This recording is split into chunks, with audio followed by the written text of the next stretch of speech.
Ustadz, saya ingin tanya, apa hukumnya jika seorang sudah bercerai masih berdua-duaan dalam kamar?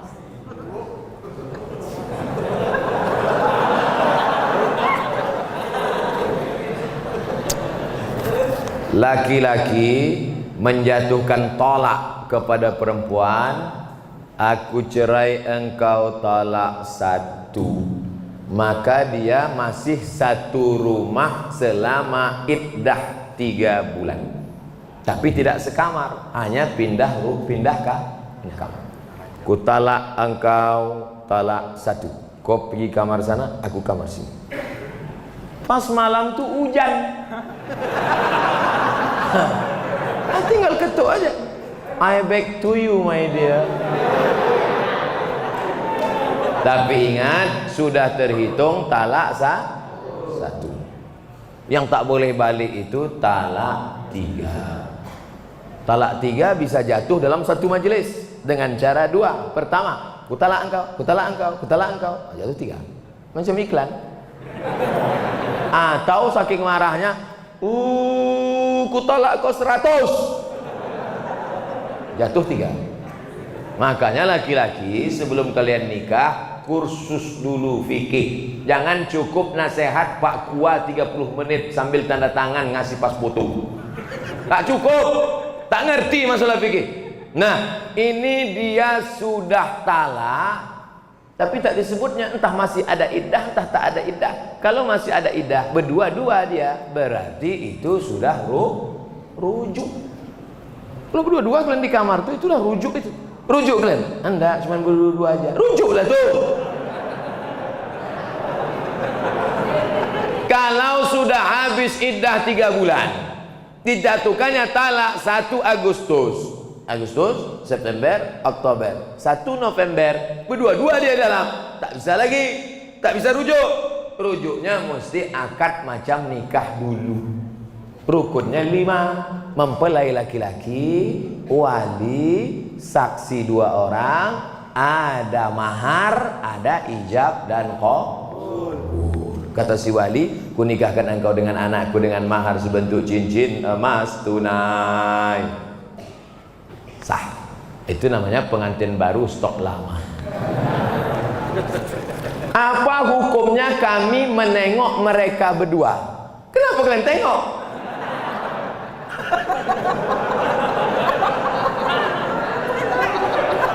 Man ra'a minkum mungkaran, siapa di antara kalian menengok kemungkaran, falyughayyirhu biyadihi, robah dengan tangan. Kenapa kalian? Ini kalian udah rujuk apa tidak ini? Pakai tangan. Macam-macam ketempeleng mati kau ni. Fa illam yastati, kalau tak sanggup dengan tangan, fa bilisani, dengan lidah. Kalian kenapa berdua-dua ni? Ada iddah atau rujuk atau cemana kalian ni? Kami dah rujuk, Pak. Kenapa tak ngasih tahu? Segan kami, Pak. Tak sanggup dengan lidah, fa biqalbi. Rupanya dia preman, bertatu, anting-antingnya aja sebesar lubang hidung. Tak berani dengan tangan, tak berani dengan lidah. Diam aja lah, macam orang pau.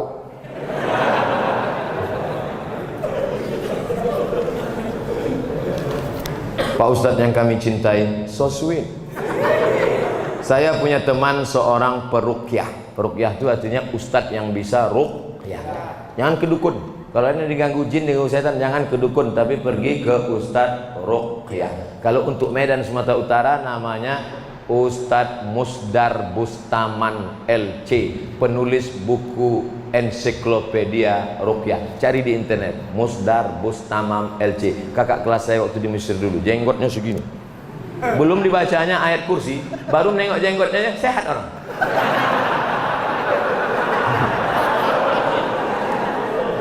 Tak percaya, coba jumpain.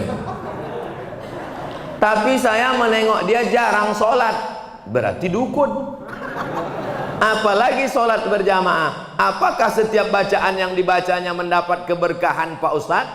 Maka casingnya ruqyah, tapi isinya berkawan dengan jin. Idza ra'aitar rajul, ini kata ulama tasawuf. Idza ra'aitar rajul, kalau kau tengok ada orang yatiru fil hawa, bisa terbang di atas awan, yamsi 'alal ma, berjalan di atas air, terbang di atas awan, berjalan di atas air, jangan kau sangka dia wali Allah, tapi tengok bagaimana dia melaksanakan perintah Allah. Tak solat, wali setan. Solat sikit, wali murid.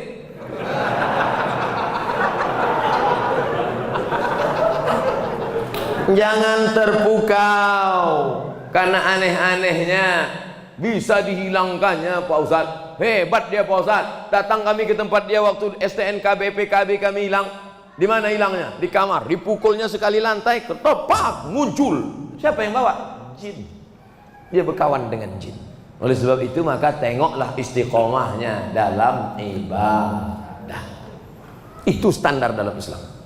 Kalau suami menyuruh menandatangani surat, isinya kita tak lagi suami istri, tapi dibuat surat itu yang tahu hanya mereka berdua saja. Apakah itu sah Pak Ustadz? Sah. Sah jatuh talak. Talak apa namanya? Talak pakai tulisan. Tapi katanya mesti pakai saksi Pak Ustadz. Tidak, menjatuhkan talak tak mesti pakai saksi. Ini termasuk talak yang jatuh pakai tulisan. Kita tidak lagi suami istri, termasuk talak sorry, jatuh talak satu. Bagaimana talak bisa jatuh? Dua. Yang pertama sorry, kucerai engkau talak satu, atau ditulisnya. Yang kedua pakai kiasan, pulanglah engkau ke rumah orang tua. Ibu-ibu, istri-istri, kalau ada suamimu berkata pulanglah engkau ke rumah orang tuamu, jangan pulang, tanya dulu apa maksud kau bro. Karena tolak kinayah yang kiasan itu mesti dilihat niatnya. Kalau niatnya niat tolak, maka jatuh tolak. Tapi kalau tak ada niat tolak, enggak. Pulanglah kau. Muak kali aku nengok, pergi kau balik.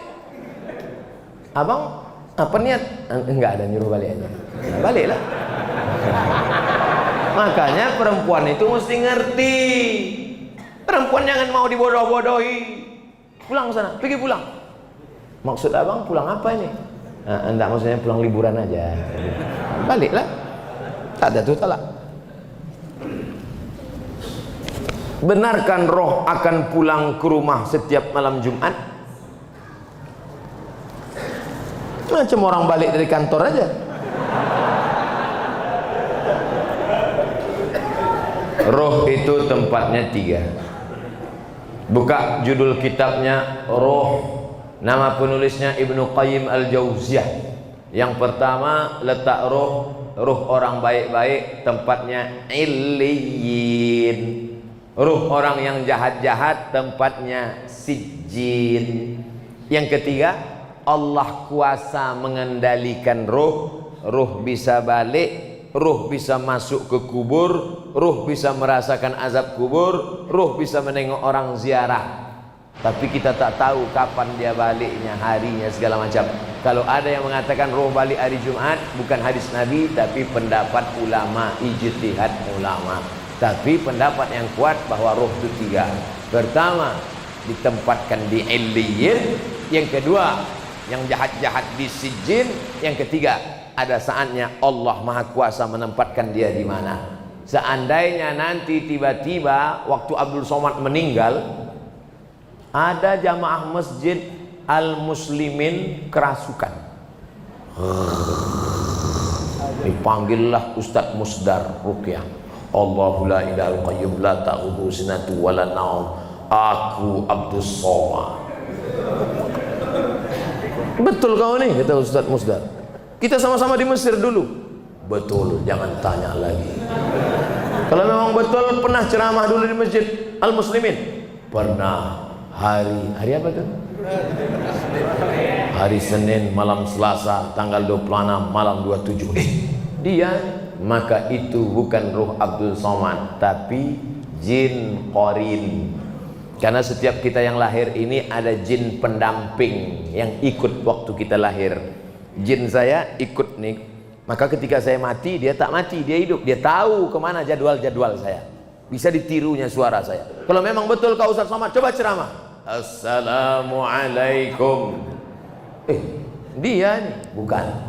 Itu bukan ruh, karena ruh tak bisa dipanggil. Kalau bisalah ruh dipanggil, maka bisalah dipanggil ruh Nabi Muhammad SAW untuk ditanya mana hadis sahih, mana hadis dhaif, mana hadis palsu.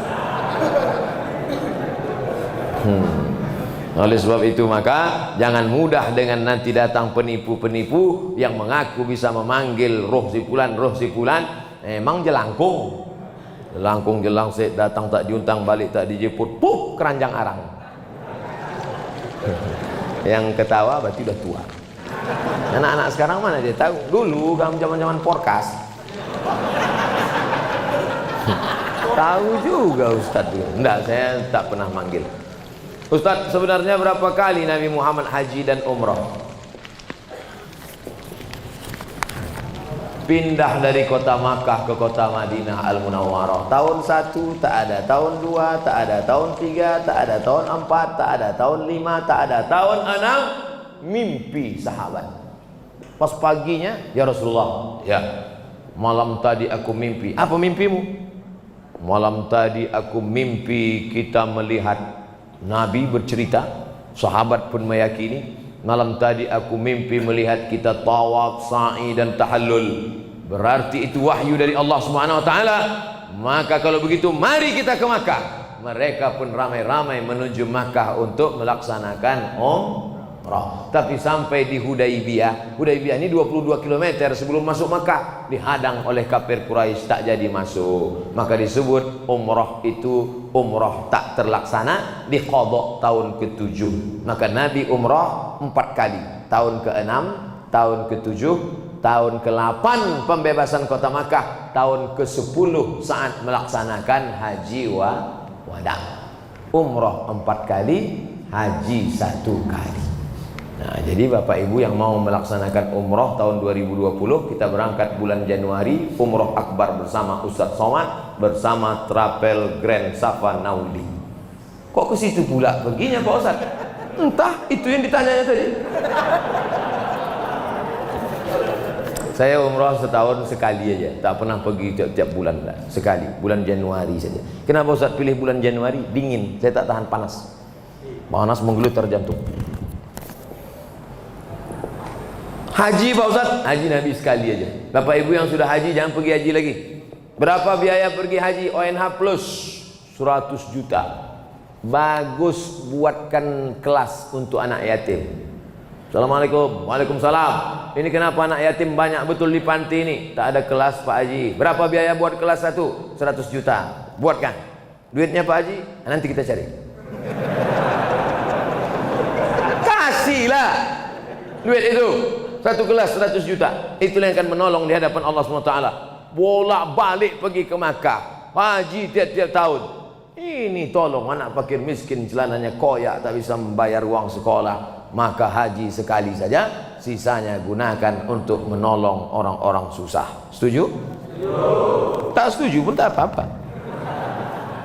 Tapi tengok aja lah. Ustadz, kenapa bulan Islam itu diawali dengan bulan Muharram? Padahal Nabi kan hijrahnya di bulan Safar. Wah, menjebak ini. Nabi hijrah dulu kan bulan Safar Pak Ustadz. Ya, kenapa tiba-tiba kalendernya dimulai bulan Muharram? Berkualitas pertanyaan jamaah Masjid Al-Muslimin. Hebat. Allahu Akbar. Bermusyawarahlah sahabat Nabi. Abu Bakar sudah meninggal dunia, khalifahnya waktu itu Umar, Utsman, Ali, musyawarah. Kapan kita tetapkan bulan satunya? Jamaah pulang dari haji Zulhijjah. Pulang dari haji Zulhijjah, memulai hidup baru setelah Zulhijjah bulan Muharram.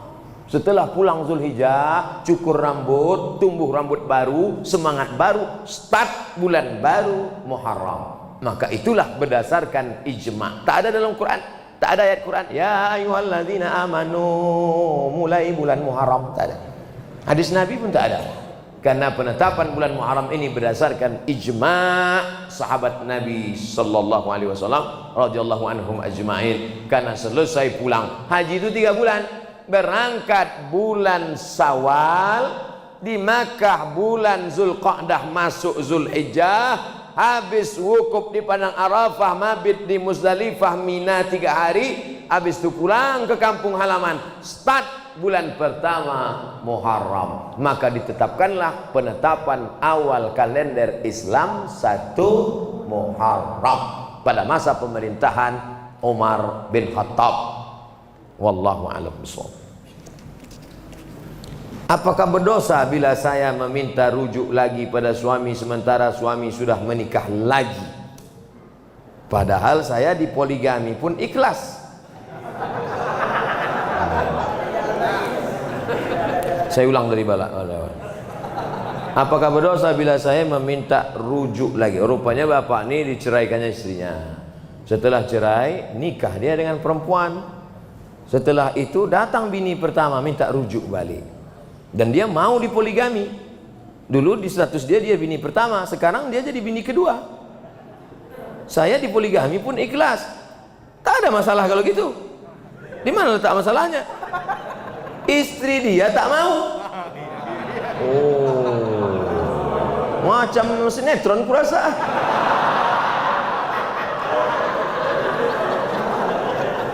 Istri dia tak mau dipoligami. Bagaimana menurut Ustadz? Apakah tindakan saya berdosa? Tindakan ibu tidak berdosa, karena ibu bukan pelakor pengganggu laki orang. Tergantung bapak nih, gentleman tak dia?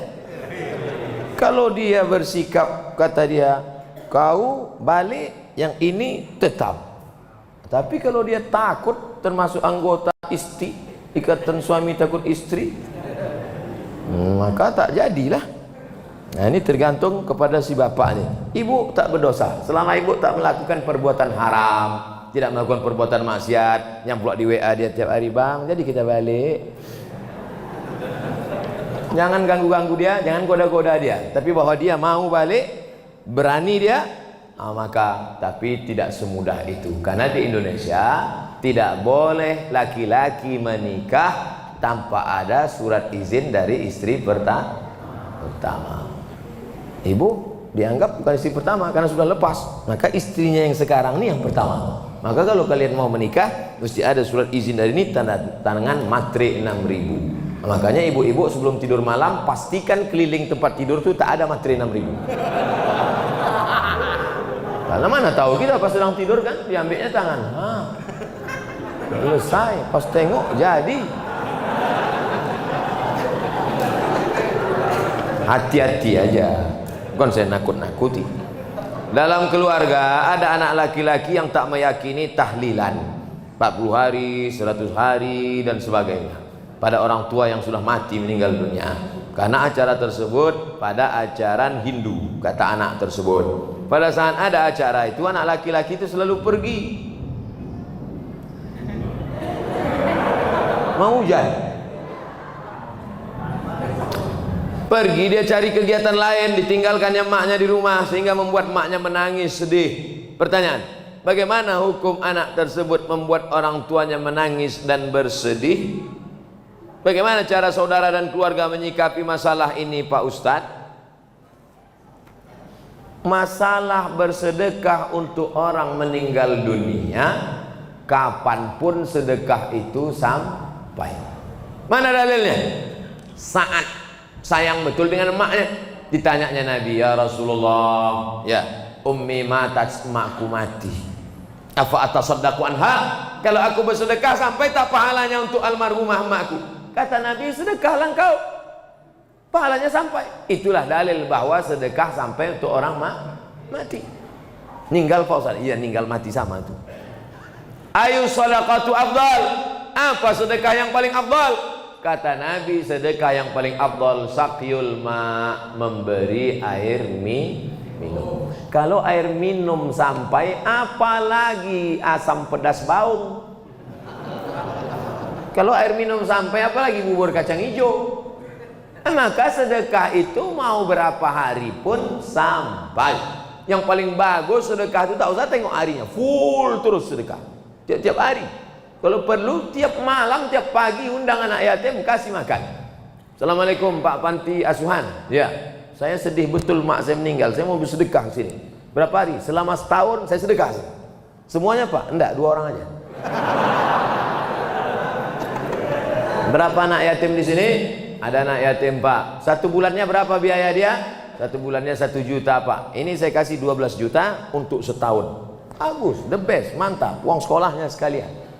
Adapun ditetapkannya 40, 100, maka tidak ada larangan, boleh dia laksanakan. Mau 99, mau 100, mau 200. Kenapa? Karena di dalamnya ada unsur bersedekah membagi. Tapi kalau dia buat keyakinan, siapa yang lewat dari 100 maka tak ada pahalanya. Siapa yang ngasih pas hari 100 maka dijauhkan dari azab neraka 100 km. Nah, itu tak ada dalilnya. Tapi kalau dia tak ada berdalil, hanya membuat berbagi begitu saja.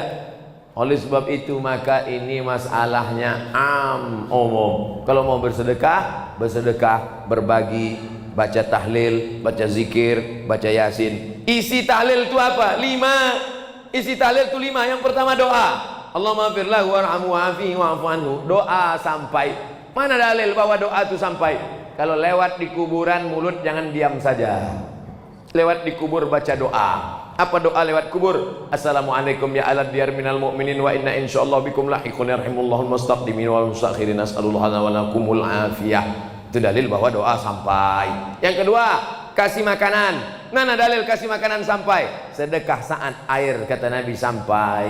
Yang ketiga, berkirim tahlil. Apa itu tahlil? La ilaha illallah, la ilaha illallah, la ilaha illallah. Ya Allah, sampaikanlah tahlil kami kepada almarhum fulan, sampai. Mana dalilnya? Pelepah korma dicucukkan ke makam. Kata Nabi, pelepah korma waktu basah bertasbih, tasbihnya sampai pada orang mati. Kalau tasbih pelepah korma saja sampai, apalagi tahmid, tahtim, tahlil orang yang beriman. 4, membacakan Al-Quran. Yang paling afdal kata Imam Nawawi, wa in khatimul Qur'ana fahuwa hasanun. Sebagus-bagusnya hatamkan sehatam Quran. Bagus. Tak sanggup sehatam Quran, pilih hatinya Al-Quran. Apa hatinya Quran? Yasin wal Qur'anil Hakim innaka laminal mursalin. Bacanya pelan-pelan. Ini banyak orang yasinan ujung-ujungnya aja. Tunjaun bayakun.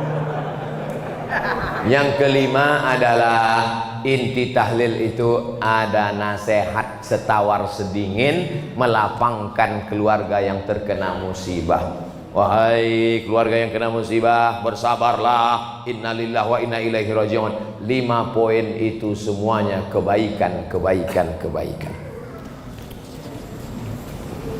Semoga Pak Ustadz selalu dalam lindungan Allah. Amin ya rabbal alamin. Saat akikah anak, bolehkah menerima sumbangan dari teman-teman dan tetangga? Kullu mauludin rahinatun biaqiqatihi. Setiap anak yang lahir tergadai dengan akikahnya. Tulbahu anhu yauma sabihi. Hari ke-7 sembelihkan kambing. Yuhlaqu, cukurkan rambutnya. Wa yusamma, kasih nama yang baik-baik, yang bagus-bagus, karena nama adalah doa. Artinya kita bersedekah syukur karena sudah punya anak. Orang susah punya anak sampai bayi tabung ke Singapura 100 juta paling murah. Itu pun tabung-tabung second 9 kilo. Ini Allah minta anak cuman 1 kambing. Berapa harga kambing sekarang?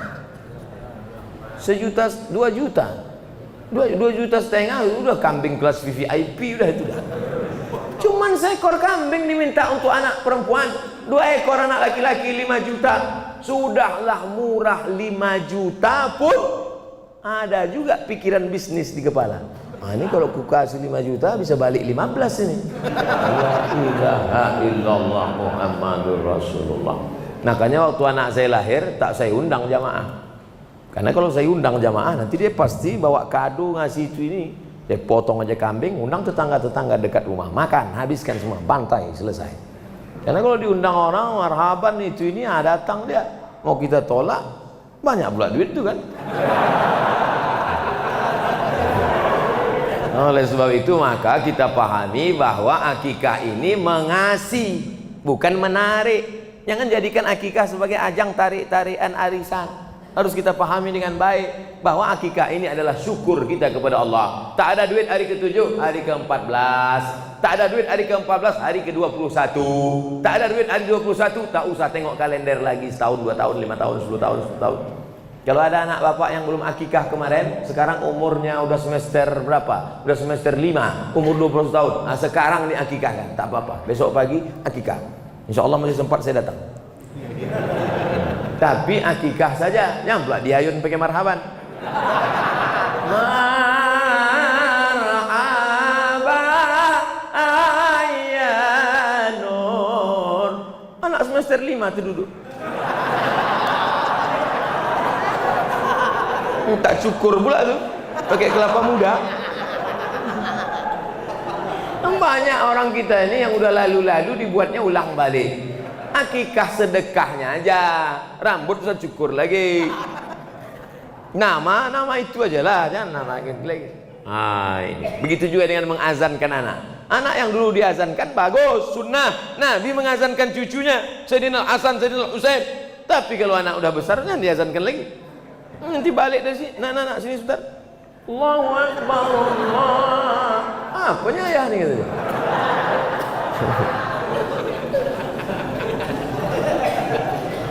Saya ingin tanya Pak Ustaz, dana infak di masjid boleh tak kita pakai untuk menyantuni anak yatim?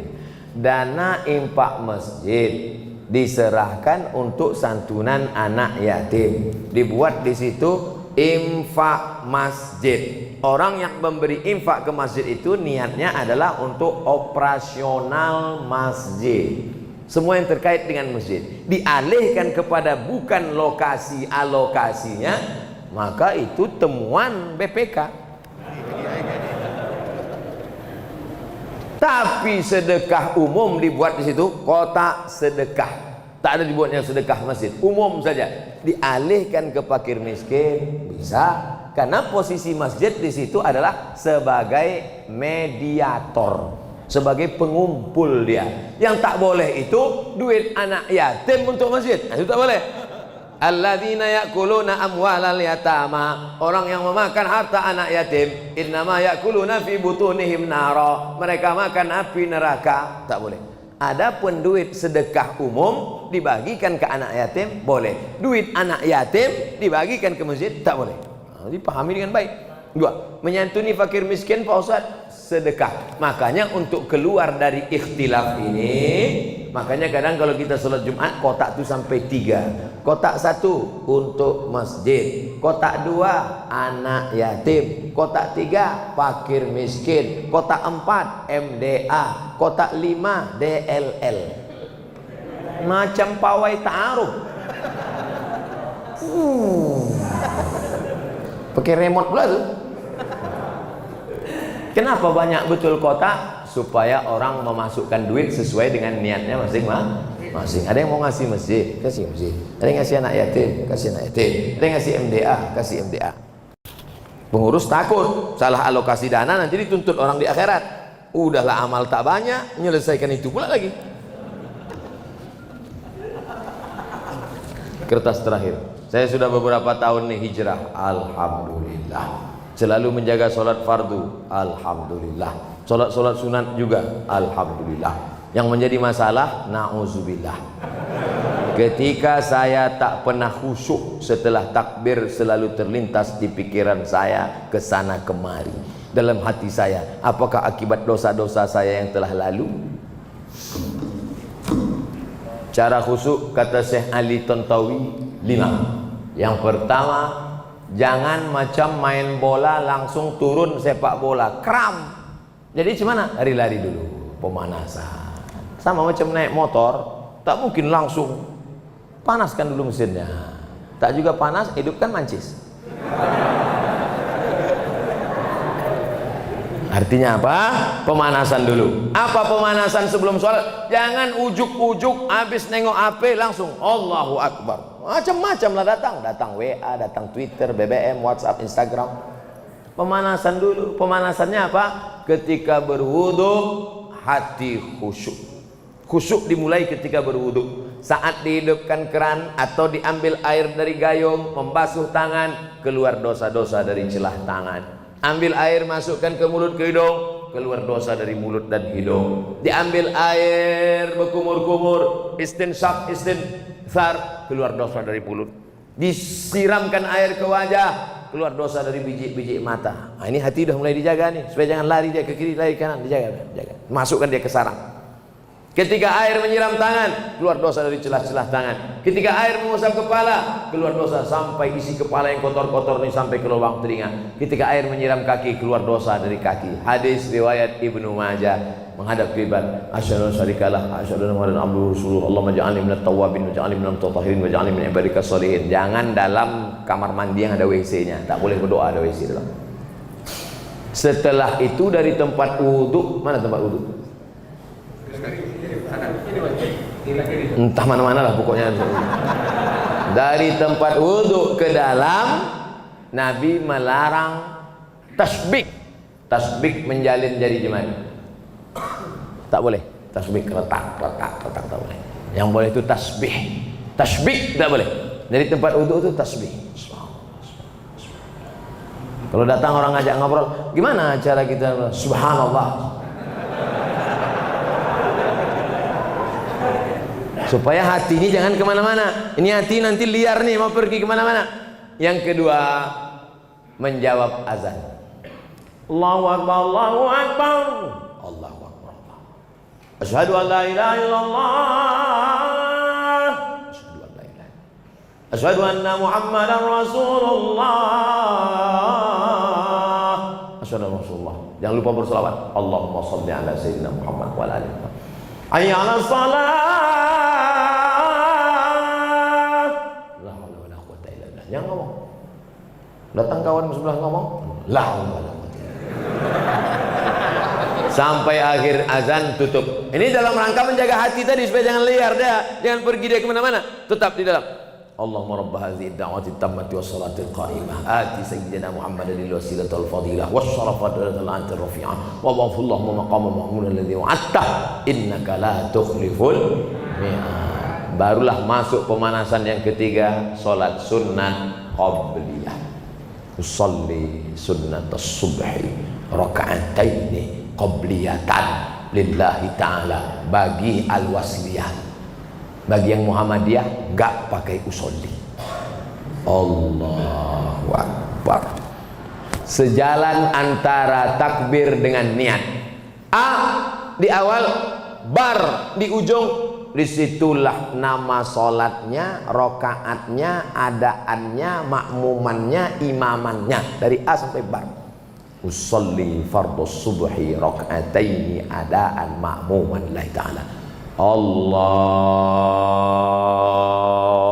Akbar. Bagi al-wasliyah, karena al-wasliyah pakai mazhab Syafi'i. Muhammadiyah enggak. Muhammadiyah takbirnya pendek aja. Allahu Akbar. Kapan orang Muhammadiyah itu berniat? Sebelum takbiratul ihram. Yang berniat sebelum takbiratul ihram sah. Yang berniat di dalam takbiratul ihram sah. Yang tak sah udah takbir baru dia niat. Allahu Akbar. Qabliyah apa subuh? Qabliyah aja lah. Yang berniat sebelum takbiratul ihram sah. Berniat di dalam takbiratul ihram sah. Mazhab Syafi'i berniat di dalam takbiratul ihram. Namanya muqaranah, sejalan antara takbir dan niat. Allahu Akbar. Menguatkan dalam hati. Yang keempat, fahami apa yang dibaca, bukan menghafal terjemah.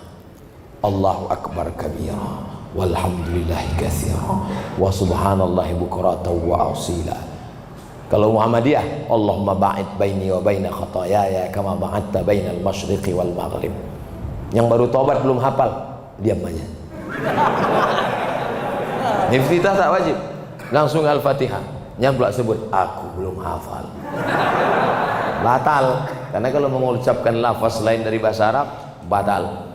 Lalu kemudian apa? Yang kelima, mulut melafazkan, bergerak.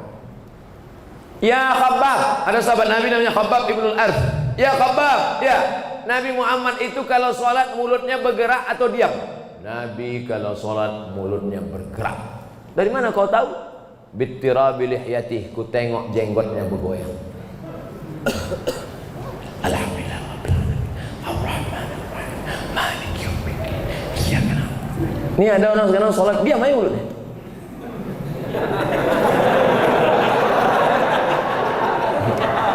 Dia nengok awan pula, nampaknya pula Garuda sama apa. Dia lampu mak cantik juga lampu masjid. Mata tetap di tempat sujud. Salat ini sama macam orang naik motor. Kadang-kadang agak-agak lari dia ke pinggir, naikkan ke tengah balik. Kadang-kadang agak naik-naik ke trotoar sedikit, luruskan balik. Begitu juga dengan salatnya. Bismillahirrahmanirrahim. Mulut baca, connect ke hati. Alhamdulillah rabbil alamin arrahmanir rahim maliki yaumiddin iyyaka na'budu wa iyyaka nasta'in ihdinas siratal mustaqim siratal ladzina an'amta 'alaihim ghairil maghdubi 'alaihim waladdallin amin. Bismillahirrahmanirrahim. Cari ayat apa yang sesuai. Qul huwallahu ahad. Allahus samad. Lam yalid wa lam yulad. Allahu akbar. Subhan rabbil azim wa bihamdihi. Subhan rabbil azim. Sami Allahu liman hamidah. Rabbana wa lakal hamd. Mil'us samawati wal ardi mil'u ma syi'ta min syai'in ba'd. Allahu akbar. Juru antar rasul. Rabbi firli warhamni wajburni warfa'ni warzuqni wahdini wa'afini wa'afani. Satu tasyahud. At-tahiyyatul mubarakatus salawatut thayyibatu lillah. Assalamu alayka ayyuhan nabiyyu wa rahmatullahi wa barakatuh. Mulut baca, hati connect. Udah agak connect. Udah agak jauh lagi, connect kan balik. Udah agak jauh lagi, connect kan balik. Jangan udah agak jauh, sempat pula main-main game. Apakah kalau kita sholat itu kita kehilangan kesadaran? Nah, ini perlu diluruskan. Jangan bayangkan sahabat Nabi itu dulu kalau udah sholat, saya Pak Ustaz, kalau saya sudah sholat itu rasanya terbang saya entah kemana. Berarti kau diculik jin. Imamnya Abu Bakar. Maaf, saya belakangi. Ini imam, rumah Nabi sebelah kanan, Taman Raudhah. Rumah Nabi sebelah kanan, rumah Nabi sebelah kiri. Imam ke depan, Nabi sebelah kiri. Waktu itu Nabi sakit di kamar, maka diangkat jadi imam Abu Bakar. Abu Bakar jadi imam. Ketika sedang sholat, datang Nabi. Pas sedang sholat, sahabat memukul tangan. Sahabat mukul tangan. Kenapa sahabat mukul tangan? Ngasih tahu Abu Bakar Nabi dah datang. Karena tak boleh ngomong, tak boleh bilang Abu Bakar ada Nabi datang. Apa pelajaran dari sini? Apakah sahabat itu sadar Nabi datang atau tak sadar? Sadar. Jadi kalau ada orang mengatakan, aku kalau sudah sholat hilang rasanya semua. Kau kalau bohong jangan gitu kali. Sedangkan sahabat Nabi sembahyang sadar dia Nabi datang. Kau sahabat siapa? Kalau mau bohong ya agak-agak masuk akal lah sedikit. Ini kadang orang ini mengada-ngada. Sahabat Nabi sadar. Itu dalil. Dalil yang kedua, Nabi jadi imam. Waktu Nabi masih sehat, Nabi jadi imam. Ketika waktu itu lantai Masjid Nabawi belum ada karpetnya. Nabi jadi imam, sholat. Pas Nabi sedang sholat, dibuka Nabi selop. Nabi sholat pakai selop. Dibuka Nabi selop. Menengok Nabi buka selop, semua sahabat yang jadi makmum buka selop. Assalamualaikum warahmatullahi. Ditengok Nabi selop berserak-serak belakang. Kata Nabi, kenapa kalian buka selop? Kami tengok engkau buka selop ya Rasulullah. Sadarkah sahabat waktu Nabi sholat itu Nabi buka selop? Sadar, maka mereka buka. Kenapa Nabi buka? Ya Rasulullah, kenapa kau buka selop? Aku buka selop, tadi Jibril datang ngasih tahu di selopku ada najis. Selop kalian tak ada najis, kenapa kalian buka? Apa pelajaran dari sini?